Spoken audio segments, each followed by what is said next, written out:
Bueno, habíamos quedado. ¿Cómo están?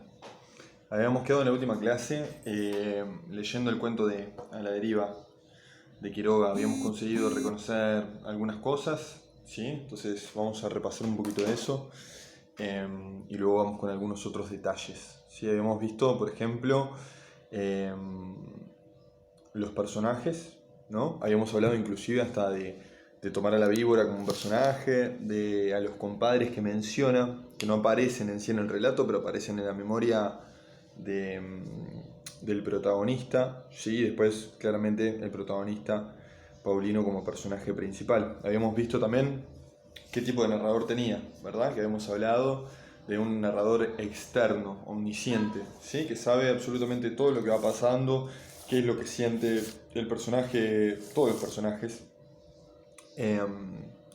Esa era otra característica, ¿sí? Y habíamos visto también el tema del título del tema y del argumento, ¿tá? Pero de a poco vamos a meternos de nuevo con eso, ¿bien? Lo primero es importante destacar que el cuento este sale publicado en el libro que son los cuentos de amor, de locura y de muerte, que es el libro más famoso de Quiroga, ¿sí? Y también cuando nosotros pensamos sobre todo como en cuentos, el hecho que esté enmarcado dentro de un libro, que ese libro también tiene un título, no es menor. Entonces tampoco podemos ver al cuento completamente aislado. Yo creo que de alguna forma el título del libro nos adelanta mucho de los cuentos que ahí nos vamos a encontrar, ¿sí?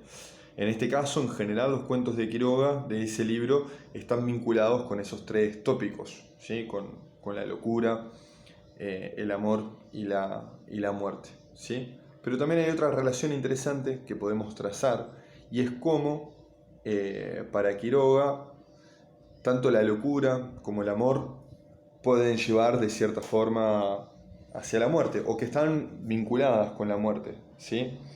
Al final de los finales, en los cuentos de Quiroga, la muerte siempre está.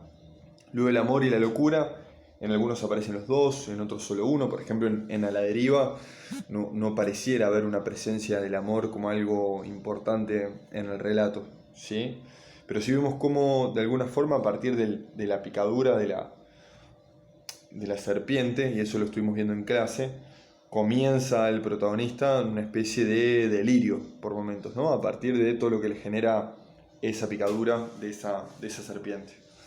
Eh, bueno, bien, vamos al cuento. Habíamos hablado del título y se acuerdan que teníamos tres tipos de título, que era el emblemático, el simbólico y el epónimo. ¿Sí? El epónimo era aquel que tenía el nombre del personaje, el simbólico, aquel que trataba de cierta forma, media metafórica, el tema del cuento, y después tenemos al emblemático que adelantaba algún elemento de la trama.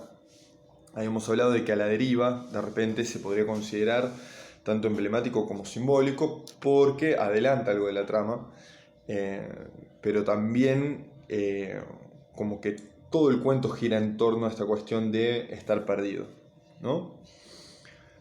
Hay algo interesante y es que el cuento en los primeros tres párrafos comienza diciendo el hombre, ¿no? El hombre pisó algo blanduzco, luego en el segundo párrafo el hombre echó una veloz ojeada a su pie y luego en el tercer párrafo el hombre se bajó hasta la mordedura, ¿sí? Nosotros habíamos visto cuando leímos el cuento que más tarde aparece su nombre, que es Paulino. Sin embargo, voy a cerrar la puerta. Sin embargo, Quiroga no decide mencionarlo a él como el hombre. Inclusive una vez que aparece su nombre, Paulino, más tarde él, o sea el narrador, sigue refiriéndose al personaje protagonista como el hombre, el hombre, el hombre. ¿Tá? Y eso no es menor, no es un detalle al azar, ¿sí? La importancia de colocar ahí el hombre y no el nombre del personaje es que precisamente lo que quiere el autor con esto es darle una condición universal a su personaje. ¿Bien? ¿A qué me refiero con condición universal? De que no importa si ese hombre es Paulino, es Peteco o es Juanito. O sea, lo que importa es precisamente la relación del hombre como ser humano con esa naturaleza. ¿Sí? Entonces nos vamos a encontrar que con una y otra vez el narrador va a hablar de Paulino como el hombre. ¿Sí? Y ya al principio se nos presenta cuál es el problema, ¿sí? ¿Se acuerdan que nosotros habíamos hablado de una estructura narrativa que tenía una introducción, luego un desarrollo, luego una conclusión? Y sin embargo acá hay lo que se conoce como un comienzo abrupto, es decir, comienza ya planteando el problema del cuento. ¿El problema cuál es? De que el tipo fue mordido por una serpiente venenosa, ¿sí? Y eso, más allá de que no plantee necesariamente la cuestión del veneno, sino no aparece mencionaba una serpiente venenosa lo mordió, hace referencia a la serpiente y luego hace referencia a cómo esa picación se empieza a manifestar, ¿sí? Primero con 2 gotitas de sangre que salen de la marca de los 2 colmillos, que dice que engrosaban dificultosamente, quiere decir que ahí hay algo que tiene que ver con lo espeso, ¿sí? Con otra sustancia que de repente se mezcla con con la sangre y que por lo tanto no coagula tan fácilmente y por eso sale con dificultad, ¿sí? Y cómo también se le empieza a hinchar la pierna de a poquito, ¿no? Y él empieza a darse cuenta de que, bueno, de que tiene que volver a su casa a ver cómo soluciona eso, ¿sí? Ahí tenemos entonces el párrafo con el que de alguna forma se plantea esta trama, que es: el hombre echó una veloz ojeada a su pie, donde 2 gotitas de sangre engrosaban dificultosamente, y sacó el machete de la cintura. La víbora vio la amenaza y hundió más la cabeza en el centro mismo de su espiral, pero el machete cayó del lomo, dislocándole las vértebras. ¿Sí? Entonces la primera muerte que nos encontramos en el cuento es la de la víbora. ¿Sí? Y ahí también es interesante, es como si fuera una especie como de rivalidad. Por más que la víbora lo pica con el veneno, nosotros ya conocemos el final del cuento, de que el personaje se muere, ahí hay un duelo entre iguales. ¿Sí? Entonces, dentro del espacio de la naturaleza, esta cuestión de la supervivencia pasa a ser una lucha entre iguales. La víbora y el hombre no se diferencian sustancialmente.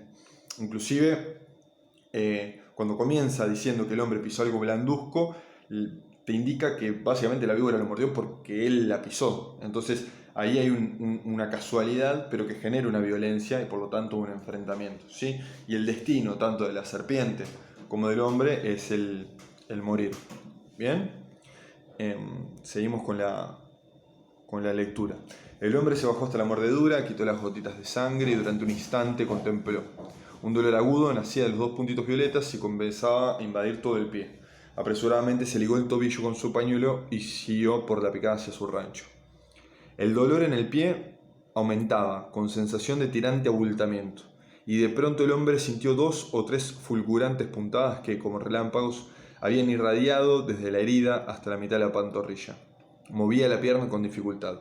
Una metálica sequedad de garganta, seguida de sed quemante, le arrancó un nuevo juramento. Bien, ahí empieza con lo que son las manifestaciones de los síntomas, ¿no? Entonces, si algo interesante de este cuento es cómo la progresión de ese veneno, que está ligado a cómo también él se va relacionando con la picadura, se da a partir de sus síntomas, ¿sí?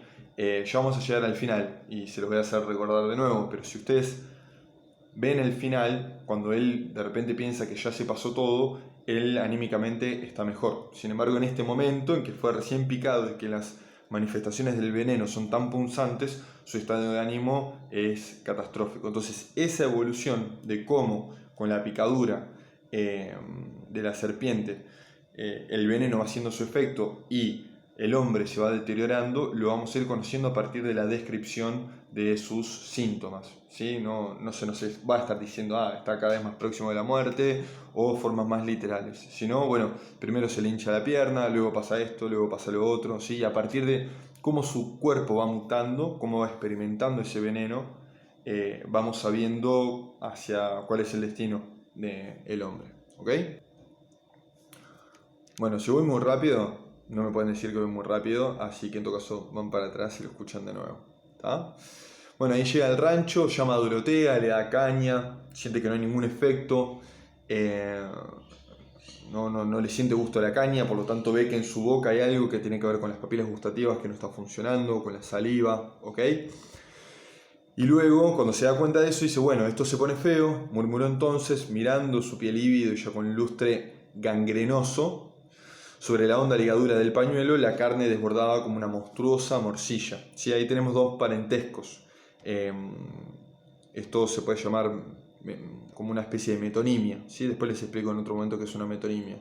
¿Tá? Pero el lustre gangrenoso, habíamos hablado que era la gangrena, que es cuando la sangre se acumula, ¿sí? En alguna extremidad, por ejemplo, y empieza a quedar morada, e inclusive a veces se tiene que cortar esa extremidad, esa mano, esa pierna, ¿ok?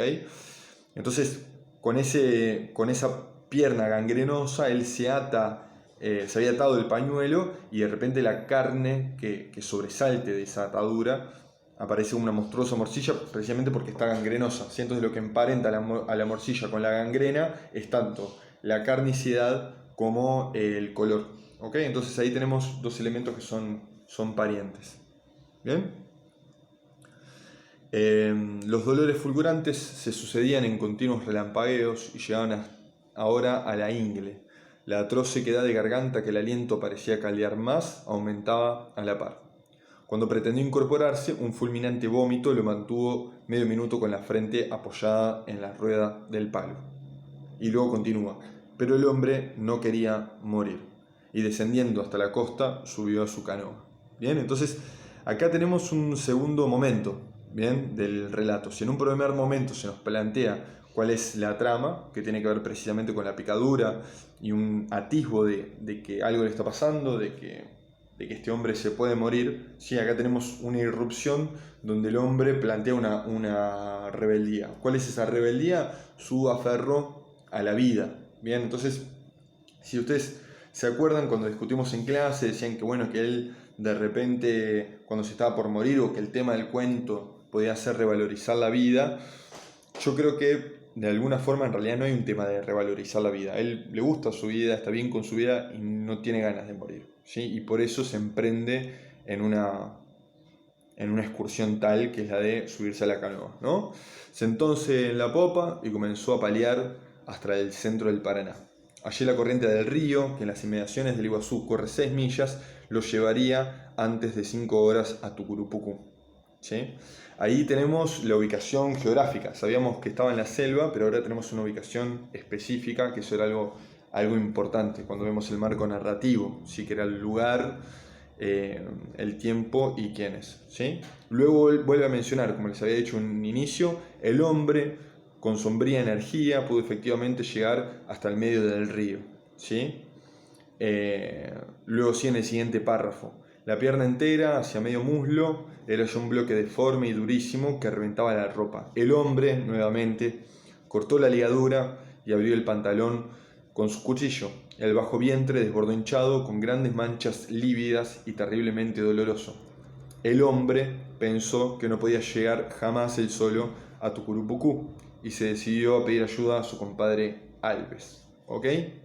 Entonces, como les había dicho en un inicio, esta idea de el hombre se repite. Ya sabemos que se llama Paulino y sin embargo el narrador lo sigue llamando el hombre. Porque en última instancia, lo importante, como les decía en un inicio del relato, es la relación entre el ser humano y la vida salvaje, la vida en la selva. ¿Ok? Y ahí aparece Alves. ¿Ah? Una de las definiciones que existe como para saber si un nombre pertenece a un personaje o no, es que este personaje tenga una acción en el relato. Aquí Alves no tiene ninguna acción directa, sin embargo su presencia modifica la actitud del protagonista, por lo tanto hay una incidencia de Alves en el hombre, en Paulino. ¿Ok? Entonces cuando estos personajes no aparecen pero tienen cierta relevancia, se suele hablar de personaje en ausencia. ¿Ok? Así que esa puede ser una terminología para referirse a Alves. ¿Sí? Entonces él en un momento va en la canoa y se arrima a la costa, ¿no? Y ahí grita, Alves, gritó con fuerza, con cuanta fuerza pudo, y prestó oído en vano. ¿Sí? Compadre Alves, no me niegue este favor, clamó de nuevo, alzando la cabeza del suelo. En el silencio de la selva no se oyó un solo rumor. El hombre tuvo aún valor para llegar hasta su canoa y la corriente, cogiéndola de nuevo, lo llevó velozmente a la deriva. Bien, ahí aparece por primera vez el título, ¿no? Del cuento, A la deriva. Bien, después vamos a referirnos un poco a esta cuestión de la deriva, sobre el final. ¿Ah? Y acá viene una parte muy importante que se trabaja mucho con este cuento. Bien, En la literatura existen lo que se llaman tropos, ¿sí? Es como topo, pero con una R después de la T, tropos, ¿sí? Tropos o recursos literarios. ¿Tá? ¿Para qué nos sirven? Nos sirven precisamente para poder generar, crear diferentes, poder describir diferentes situaciones al lector, ¿sí? Hablamos un poco el otro día, creo, de lo que era una metáfora y de para qué podía servir, ¿ok? Y existen varios tipos de tropos, ¿tá? Entonces, acá hay uno que es bastante particular de este cuento y que lo pueden encontrar en un montón de lugares, que es uno que se llama paralelismo psicocósmico. ¿Bien? ¿Se acuerdan que yo les estaba diciendo esto de partir las palabras? Si nosotros tenemos esta cuestión de lo psicocósmico y la partimos, tenemos psico y tenemos cósmico, lo psico hace referencia a lo psicológico, ¿sí? Y cósmico de cosmos, cosmos se refiere al lugar. Entonces, tenemos un estado psicológico y un lugar, ¿ok? Pero el concepto es paralelismo psicocósmico, es decir, crear un paralelismo, una comparación entre la psiquis del personaje y el lugar. ¿Ok? Entonces, por ejemplo, uno típico es la persona, no sé, al tipo la novia lo dejó y está triste, llorando y mira por la ventana y empieza a llover. Entonces, el cosmos, el lugar, manifiesta de alguna forma el estado de ánimo que tiene el personaje. ¿Sí? O por ejemplo, un tipo tiene mucha sed y está caminando por el desierto. Bueno, toda esa sequedad del desierto de alguna forma puede ir manifestando también la psiquis de este personaje que está atrofiado por el abandono, en fin, ¿sí? O por ejemplo, no sé, una persona le pasa algo feliz y de repente desde otra casa empiezan a tirar fuegos artificiales, ¿ok? Entonces es cuando este espacio de alguna forma tiene una relación directa con el estado psicológico y emocional del personaje, ¿ok? Entonces son dos párrafos, se los voy a leer. El Paraná corre allí en el fondo de una inmensa olla cuyas paredes, altas de 100 metros, encajonan fúnebremente al río. Desde las orillas, bordeadas de negros bloques de basalto, asciende el bosque, negro también. Adelante, a los costados, detrás, la eterna muralla lúgubre, en cuyo fondo el río arremolinado se precipita en incesantes borbollones de agua fangosa. El paisaje es agresivo y reina en él un silencio de muerte. Al atardecer, sin embargo, su belleza sombría y calma cobra una majestad única. El sol había caído ya cuando el hombre, semitendido en el fondo de la canoa, tuvo un violento escalofrío, y de pronto, con asombro, enderezó pesadamente la cabeza. Se sentía mejor. La pierna le dolía apenas, la sed disminuía y su pecho, libre ya, se abría en lenta inspiración. ¿Ok? Entonces, observemos, ¿tá? Y por hoy vamos a cerrar acá y en la próxima retomamos el cuento. Vamos al primer párrafo que les leí. El Paraná corre allí en el fondo de una inmensa olla. ¿Sí? ¿Qué quiere decir una inmensa olla? Piensen en una estructura de una olla, ¿sí? Y por donde pasa el río, cuyas paredes altas de 100 metros encajonan fúnebremente el río. ¿Sí? Fúnebremente, es decir, de muerte. Es decir, estas paredes que están a los costados, paredes de tierra, parece que convirtieran al río en una especie de cajón funerario. ¿Bien? Ahí hay una asociación directa con la muerte. Desde las orillas, bordeadas de negros bloques de basalto, asciende el bosque, negro también. Si usted piensa en un bosque, seguramente piensa en algo verde, pero fíjense que en el atardecer, con la oscuridad, esto se vuelve negro. Entonces está lo fúnebre, los negros bloques de basalto, el bosque negro, todo eso da una sensación de muerte. Adelante, a los costados, detrás, la eterna muralla lúgubre, ¿sí? Lúgubre también tiene que ver con la muerte, ¿sí?